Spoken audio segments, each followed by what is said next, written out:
So Peter Talks Vinyl inevitably had to get to this record. Oh my God, where do I start with Jellyfish? Arguably one of the greatest bands ever created, only made 2 albums. Their first album, Belly Button, is great. It's like a pop masterpiece. I love it pretty much almost as much as I love this record too. But Jellyfish's Spilt Milk, which came out in '93 originally, just totally knocked me out when I was really coming up and coming into my own as a singer, as a songwriter. I'm a huge Queen fan, as many of you know. I love Supertramp. I love the Beatles. I love a lot of the groups that Badfinger. I love a lot of the groups that Jellyfish kind of grabbed and took in a blender, throwing some Beach Boys in there and some other stuff, and some heavier 70s stuff, more rockin' things. And you get their second album, which is called Spilt Milk. This is a masterpiece.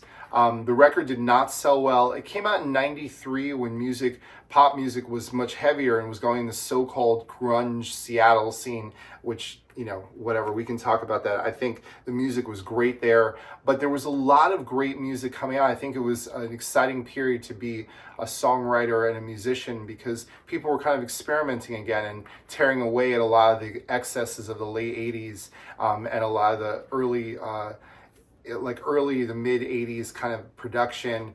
Definitely in early 90s production changed a lot and was kind of back to basics, back to big sounding records, heavier records, maybe the less is more technique. Well, unfortunately, Jellyfish went the other way. They went kind of back to basics in a sense that they were approaching songwriting from a 70s point of view, but the production is incredible on this record. It's lush and huge. Some of it is heavy. Some of it's just absolutely beautiful and stark.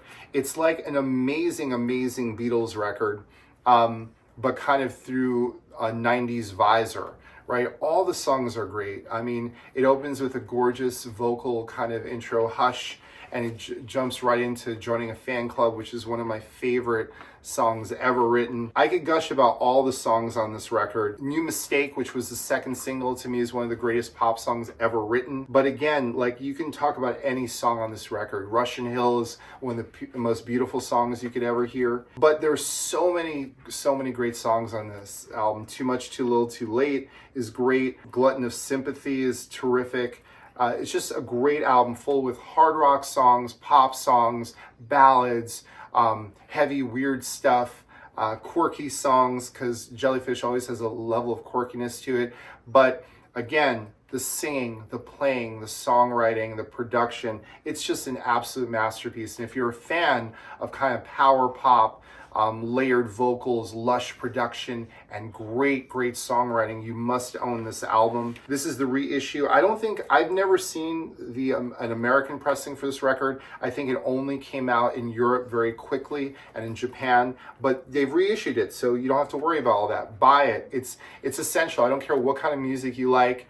You have to own this album. It's a must. The album cover, I think, didn't do it any favors to you. It's kind of a weird, strange image, but it's a great record. I would argue the only thing that I think they made a big mistake on, besides the record label not doing their job, is I don't know if I would have released The Ghost at #1 as the first single. It's a great song, but there were so many other songs that I think would have hooked them much quicker had they come out. But again, timing, musical climate, whatever, impact of the sale of this record, this is a winner. This is an essential album for any record collection.